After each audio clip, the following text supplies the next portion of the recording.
Televisa presenta.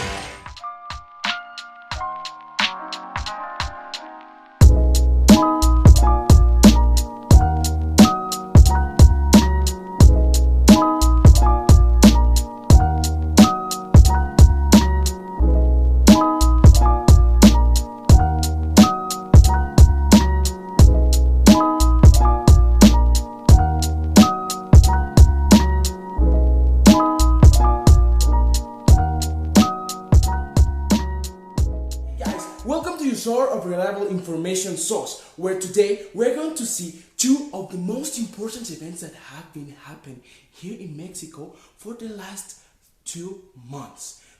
Mexico is a place that has corruption, violence, and all kind of messed up things, including the society. Well, part of the society. But these two events that we are going to mention here in this video are two that shook the population into his roots, like very, very bad. So I won't talk that much, just to say that the first one, I think it's the most important march that Mexico has seen in the last 5 or 10 years. So let's see it.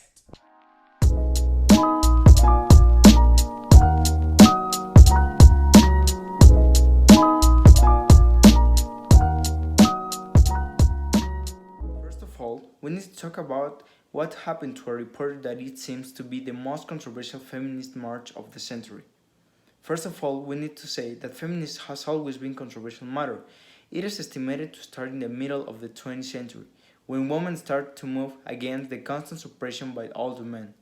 It wasn't so popular then because they believed that the men were superior, but nowadays it's something that everyone knows about. Even men are part of this movement nowadays. But in the shadows, while a good movement is rising, something that is called feminism, but its ideologies are by far more radical. In the Friday, 23rd of September of the year 2019, there was going to be a feminist march near the Angel of the Independence, located in Mexico City. The reporter Melissa del Pozo was going to cover the news. The march was going to start in the Glorieta de los Insurgentes, near Avenida de la Reforma. When the march initiated, it gave several laps around the roundabout.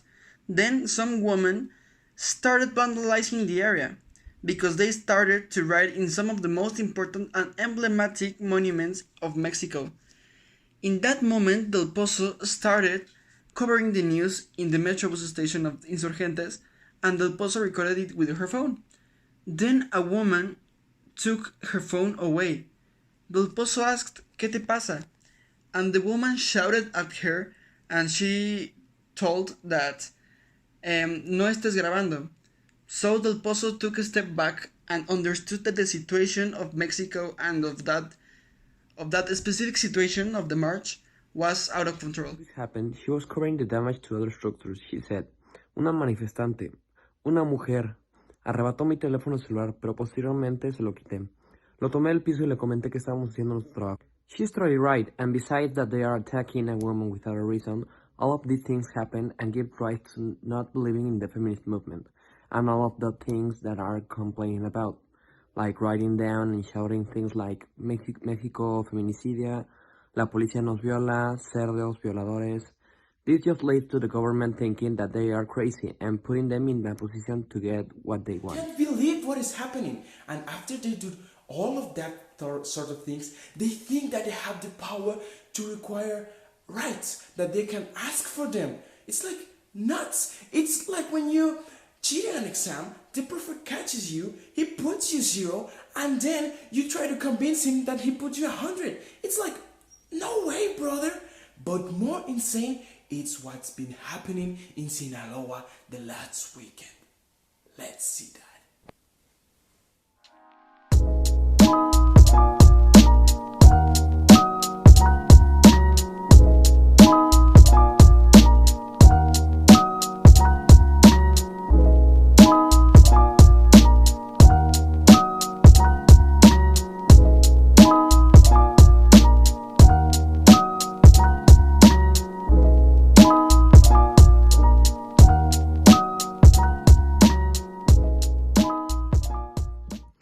reappearance of violence in Sinaloa was the bomb that exploded for the Mexican president Andrés Manuel López Obrador to release the son of one of the most dangerous drug dealers. That was a terrible idea, because in my opinion, this insignificant action is a demonstration of weakness to an entire country. According to the newspaper El País, on October 17, 2019, the son of one of the most dangerous drug traffickers in the world was captured by the soldiers in the city of Culiacan, Sinaloa. This unleashed a fight between the cartel of Sinaloa, better known as the beast that was sleeping, and this was the pretext for this fight to start again. In answer to that, the president left the soldiers to fight and keep quiet these people. But that wasn't enough. The narco-trafficking side was bigger against the soldiers, and they appeared they won't stop until they have what they want. So the president was obligated to give them their leader, showing a very weak side of the government of Mexico. Honest opinion is the worst thing that can happen, despite the fact that there are more people who agree since they think that this is how things calm down. On the other hand, by freeing the son from his boss, they are giving the narcos a power, and at the same time, they are belittling the power of the authorities, which makes a nation much weaker and at the same time the most insecure civilians, causing against the narco much larger. So the president's decision is worked, and it's necessary to raise voice and complain the leaders to lower that horrible president who harms the nation. While the government in the past of all years let these bad groups grow quietly so right, now when they really represent a problem, they are stronger even better than the police.